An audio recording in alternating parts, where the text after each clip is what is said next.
Sir என்னுடைய முதல் கேள்வியே சார், முதல் கேள்வியே +2க்கு பிறகு என்ன என்பது வந்து பலருக்கும் ஒரு குழப்பம் இருக்கிறது.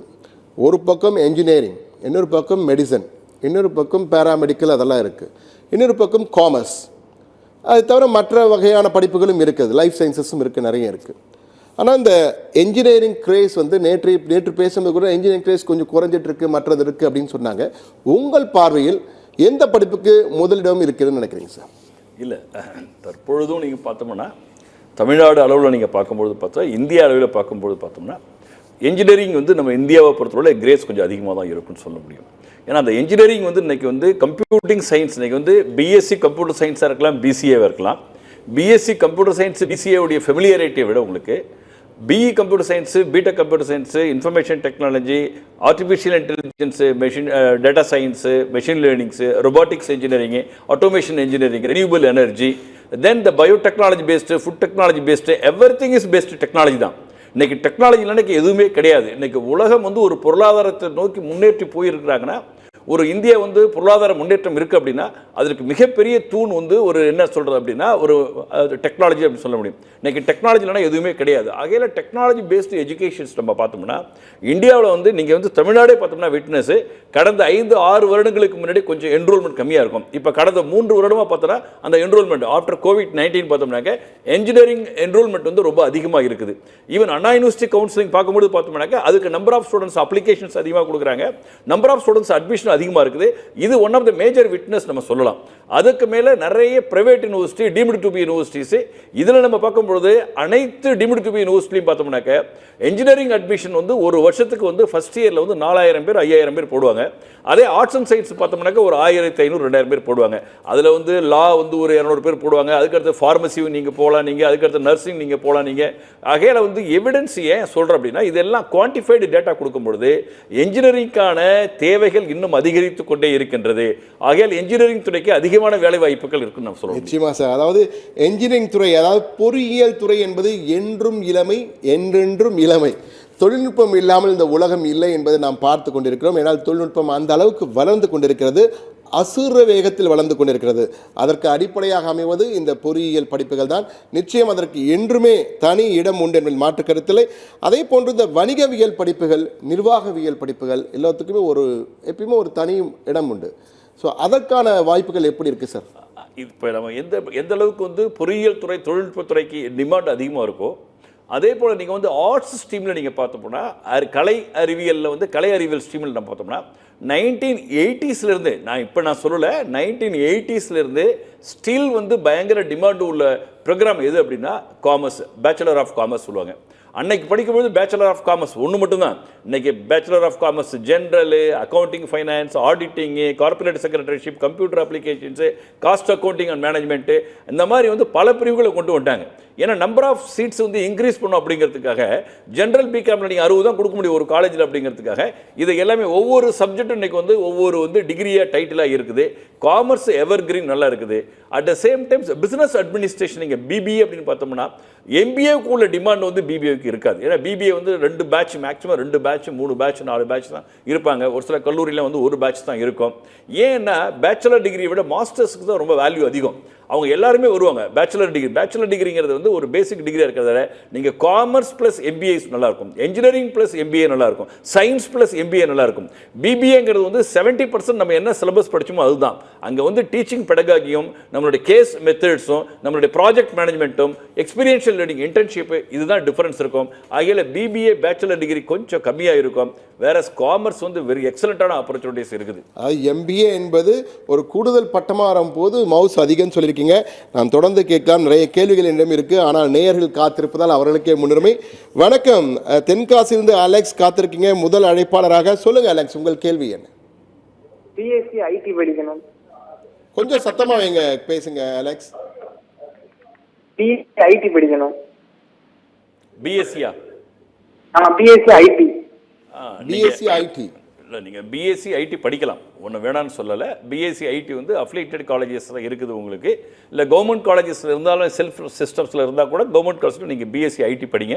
நீங்கள் பிஎஸ்சி ஐடி படிக்கும்பொழுது வந்து உங்களுக்கு ஈக்குவலண்ட் உங்களுக்கு நீங்கள் ஒரு சாஃப்ட்வேர் இண்டஸ்ட்ரி நீங்கள் உள்ளே போகிறீங்கன்னா ஒரு இன்ஜினியரிங் ஸ்டூடெண்ட்ஸ் நீங்கள் கம்ப்ளீட் பண்ணணும். 4 இயர்ஸ் படிக்கிற இன்ஜினியரிங் ஸ்டூடெண்ட்டு அவங்க 170 180 கட் ஆஃப் மார்க், நீங்களே 170 இருந்திருக்கலாம், ஒன்றும் தப்பு கிடையாது. உங்களுக்கு தேவையான ஸ்கில்ஸ், உங்களுக்கு ப்ரோக்ராமிங் ஸ்கில்ஸ் நல்லா வளர்த்துங்க. நீங்கள் வந்து ப்ரோக்ராமிங் ஸ்கில்லு, கோடிங் ஸ்கில் வளர்த்துங்க. பைத்தான் வந்து மிக முக்கியமாக இருக்கணும். ஜாவா மிக முக்கியமான விஷயங்கள், பைத்தான் மிக முக்கியமான விஷயங்கள், C++ வச்சுங்க, நீங்கள் ஆர் ப்ரோக்ராமிங் வச்சுங்க. அது இல்லாமல் நீங்கள் ஆர்டிஃபிஷியல் இன்டெலிஜென்ஸ்னு ஒரு டூல்ஸ், நிறைய டூல்ஸ் இருக்குது. நீங்கள் எந்த துறைக்கு போனாலும் ஏஐ டூல்ஸை வந்து நிறைய அப்டேட் நீங்கள் பண்ணிக்கிட்டீங்கன்னா கண்டிப்பாக உங்களுக்கு வந்து வாய்ப்புகள் உண்டு, வேலை வாய்ப்புகள் உண்டு. இதை படித்தாதான் வேலை உண்டு, இதை படித்தாதான் வேலை இல்லைன்னு கிடையாது. அந்த வேலைக்கான தகுதியும் தரத்தையும் நம்ம எப்படி வளர்த்துக்கிறோமோ ஒரு இண்டிவிஜுவல் கேப்பபிலிட்டி தான் நம்மளை வந்து உயர்த்துவதற்கு வாய்ப்புகள் உண்டு. நீங்கள் பிஎஸ்சி ஐடி தாராளமாக படிக்கலாம். But value added programmes, skill development programmes, industry orient ப்ரோக்ராம்ஸ்லாம் படிச்சிங்கனாக்க இன்னும் உங்களுக்கு ஈஸியாக ஜாப் ஆப்பர்ச்சுனிட்டி கிடைக்கிறதுக்கு வாய்ப்புகள் இருக்கணும். நிச்சயமா பட்ட படிப்பு மட்டுமல்ல, கூடுதலாக ஸ்கில்டு அந்த சர்டிஃபிகேட் கோர்சஸ்லாம் இருக்குது, அதெல்லாம் படிச்சிங்கன்னா சிறந்த எதிர்காலம் இருக்குன்னு சொல்லியிருக்காரு. ஆனால் அந்த பிஎஸ்சி ஐடி நிறைய கல்லூரிகளில் கிடையாது, சில கல்லூரிகள் தான் இருக்குது, இப்போ தான் வளர்ந்து வருகின்றது என்பதை நிச்சயம் புரிஞ்சிருக்கும். திருச்சியிலிருந்து ஜெயா காத்திருக்காங்க. சொல்லுங்கள் ஜெயா, உங்கள் கேள்வி என்ன? சார் வணக்கம் சார். வணக்கம், சொல்லுங்கம்மா. +2ல பிசினஸ் மேத்ஸ் படிச்சா ஃபியூச்சர் ஸ்கோப் பத்தி கொஞ்சம் சொல்லுங்க சார். பிசினஸ் மேத்ஸ் எடுத்தாலா எடுத்திருக்கீங்களா? எடுத்தா சார். எடுத்தா எப்படி இருக்கும்னு சொல்லுங்க. பிசினஸ் மேத்ஸ் எடுத்தா எப்படி இருக்கும்? ஃபியூச்சர் ஸ்கோப் தெரிஞ்சுக்கணும். நீங்கள் பிஸ்னஸ் மேத்ஸ் நீங்கள் எடுக்கும்போது நீங்கள் காமர்ஸ் இஸ் பெஸ்ட் நீங்கள் படிச்சிங்க. நீங்கள் காமர்ஸ் இன்றைக்கி வந்து உங்களுடைய மார்க் கட் ஆஃப் மார்க் என்ன இருக்குன்னா அதுக்கு தகுந்த மாதிரி படிங்க. நீங்கள் தமிழ்நாட்டில் தான் படிக்கணும் அப்படின்னாக்கா நீங்கள் வந்து ஜென்ரலாக நீங்கள் வந்து பிகாம் நீங்கள் படிக்கலாம். அதில் எந்த எலக்ட்ரிக் சொன்னாங்க நீங்கள் எடுத்துக்கலாம். இல்லை நீங்கள் வந்து இந்த 4 இயர்ஸ் ப்ரோக்ராம்ஸ் ஒரு சில யூனிவர்சிட்டிஸ் இங்கேயே கொடுக்குறாங்க. இப்போ நீங்கள் வந்து தமிழ்நாட்டிலே வந்து பார்த்தோம்னா ரெசிடென்ஷியல் ப்ரோக்ராம்ஸ் கொடுப்பாங்க, 4 இயர்ஸ் பிகாம் கொடுப்பாங்க. அதேமாரி வந்து 4 இயர்ஸில் வந்து எக்கனாமிக்ஸ் அண்ட் பாலிசி மேக்கிங் அப்படிப்பாங்க. Economics and policy making highly demanded. நீங்கள் பாலிசி மேக்கிங் ஓரியன்டாக நீங்கள் போகலாம், நீங்கள் அதுமாரி போகலாம். நீங்கள் அதுக்கு மேலே நீங்கள் வந்து பிஎஸ்சி காமர்ஸோட ஸ்டாட்டிஸ்டிக்ஸ் ஓரியன்டாக நீங்கள் போகலாம். ஸ்டாட்டிஸ்டிக்ஸ் மீன்ஸ் டேட்டா அனாலிட்டிக்ஸ் ஓரியன்டாக நீங்கள் போகலாம். இந்தமாரி துறையெல்லாம் நீங்கள் படிச்சிங்கனாக்கா உங்களுக்கு வாழ்க்கையில் நல்லா வரும். அதுக்கு மேலே நீங்கள் சார்ட் அக்கௌண்டன்ட் போகிறதுக்கான நல்ல வாய்ப்புகள் இருக்கும். நீங்கள் ஃபர்தராக நீங்கள் MBA போகலாம், நீங்கள் இல்லை சர்டிஃபைடு பப்ளிக் அக்கௌண்டன்ட் நீங்கள் போகலாம், நீங்கள் CMA போடலாம். நீங்கள் இந்தமாரி நீங்கள் துறைகள் படிக்கிறதுக்கு வாய்ப்புகள் உண்டு. அதனால் mathematics and business management is a very good combination. நீங்கள் அதுக்கு மேலே ஒரு பேச்சுலர் டிகிரி எடுத்துகிட்டு அதுக்கடுத்து ஃபர்தராக நீங்கள் வந்து மாஸ்டர்ஸ் நீங்கள் பண்ணுறது வந்து அப்புறம் நம்ம டிசைட் பண்ணிக்கலாம். நீங்கள் நிச்சயமாக கூடுதலாக ஒரு தகவலும் சொல்ல நினைக்கிறேன் சார். உங்களுடைய சேர்த்து IITயில் டேட்டா சயின்சஸ் ஒன்று ஆரம்பிச்சிருக்காங்க. நீங்கள் பிஸ்னஸ் மேத்ஸ் படிச்சுட்டு அந்த படிப்பும் படிப்பதற்கான வாய்ப்பு இருக்கிறது. BSc டேட்டா சயின்ஸ் இருக்குது IITயில், மெட்ராஸ் IITயில் அறிமுகப்படுத்தியிருக்காங்க. நல்ல வாய்ப்பு உள்ள ஒரு கோர்ஸ், அதை பற்றி நீங்கள் தெரிஞ்சுக்கலாம். அடுத்ததாக ஈரோட்டிலிருந்து கார்த்திகேயன் காத்திருக்கிறார். வணக்கம் கார்த்திகேயன், உங்கள் கேள்வி என்ன கார்த்திகேயன்? சார் வணக்கம் சார். வணக்கம் சார், என் பொண்ணு வந்துங்க BE ECE அல்லது பிடெக் ECE படிக்கணும்னு நினைக்கிறப்பீங்க. அதுக்கு வந்து கவர்மெண்ட் காலேஜில் வந்து படிச்சிருக்கலாம். 7.5க்கு கட் ஆஃப் எவ்வளோ வந்துட்டு இருக்குங்க சார்?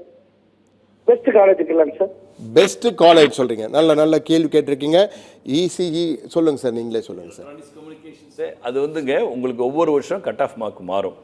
நீங்கள் வந்து கவர்மெண்ட் ஸ்கூல் ஸ்டூடெண்ட்டு 7.5 அப்படிங்கிறீங்க. நீங்கள் அப்படி 7.5 அப்படின்னா இன்கேஸ் வந்து அந்த 7.5 கட் ஆஃப் மார்க் 180 கூட இருக்கலாம் பையன், இந்த வருஷம் 190 இருக்கலாம், சான்சஸ் இருக்கும். அதில் வந்து நம்ம எக்ஸாக்டாக நம்ம சொல்ல முடியாது. நீங்கள் அப்ளை பண்ணி வைங்க, இருக்கிற காலேஜஸ் நீங்கள் அப்ளை பண்ணுங்கள். நீங்கள் எலக்ட்ரானிக்ஸ் கம்யூனிகேஷன் தான் உங்களுக்கு வேணும் அப்படின்னா நீங்கள் ஃபஸ்ட்டு கவர்மெண்ட் காலேஜஸாக போடுங்க. எல்லா கவர்மெண்ட் காலேஜஸ், அண்ணா யூனிவர்சிட்டிலேருந்து MITலேருந்து, அதுக்கடுத்து ஒரு கவர்மெண்ட் காலேஜ் GCTலேருந்து, அதுக்கடுத்து அழகப்பா காலேஜ் ஆஃப் டெக்னாலஜிலேருந்து, இந்த மாதிரி காலேஜஸ் ஃபுல்லாக ஈஸி நீங்கள் போடுங்க. அதுக்கடுத்து வந்து கவர்மெண்ட் காலேஜஸ் நீங்கள் போடுங்க, நீங்கள் கான்ஸ்டிடியூஷனல் காலேஜஸ் நீங்கள் போடுங்க. அதுக்கு அடுத்து நீங்கள் ப்ரைவேட் காலேஜஸ் நீங்கள் வாங்க, கண்டிப்பாக அதில் கிடைக்கிறதுக்கு வாய்ப்புகள் உண்டு. ஏன்னா உங்களுக்கு வந்து நீங்கள் வந்து பணம் பார்க்குறீங்களா என்னன்னு தெரியல எனக்கு. கான்ஸ்டிடியூஷனல் காலேஜஸ் வந்து நல்ல கட் ஆஃப் மார்க் தான் உங்களுக்கு கிடைக்கிறதுக்கான வாய்ப்புகள் இருக்கும். அது வந்து அந்தந்த வருஷத்தோட கட் ஆஃப் மார்க் வச்சு தான் சொல்ல முடியும். ஈஸி தான் வேணும்னா நீங்கள் இந்த மாதிரி ரேங்கிங் போட்டிங்கனாக்க வாய்ப்புகள் நிறையா இருக்கும் நான் நினைக்கிறேன். நிச்சயமாக கார்த்திகேயன், உங்கள் மகளுக்கு நல்ல இடமே கிடைக்கும். அதில் நீங்கள் தயக்கமே வேண்டாம், அச்சமில்லாமல் இருங்கள். நல்ல மதிப்பெண் வாங்குவாங்க உங்கள் குழந்தை. நிச்சயமாக நல்ல கல்லூரி உங்களுக்கு கிடைக்கும். நீங்கள் எதிர்பார்த்த கல்லூரியே கிடைக்கும், கவலையப்பட வேண்டாம்.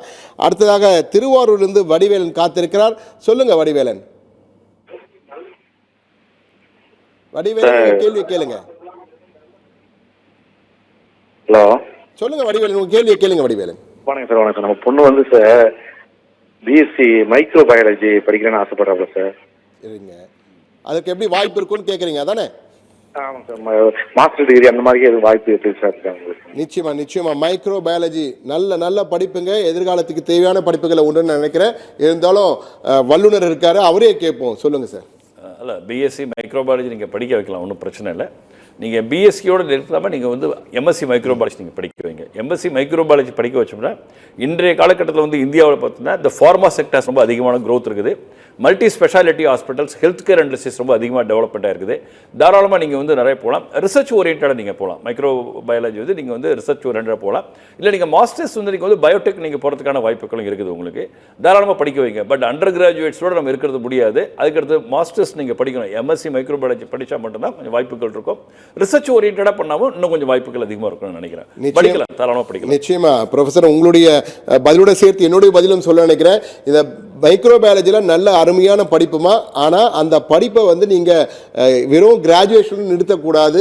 உயர்கல்வி படித்தால் மட்டும்தான் வேலை வாய்ப்புகள் அதிகம். ஆராய்ச்சி தொடர்பான செயல்பாடுகள் செய்யும்பொழுது நிச்சயமாக வாய்ப்புகள் அதிகம் இருக்கும். இது நல்ல படிப்பு, ஆனால் உயர் படிப்புகள் படிக்கும்பொழுது தான் அதற்கு பலன் கிடைக்கும். எனவே உங்களுக்கு புரியும்னு நினைக்கிறேன்.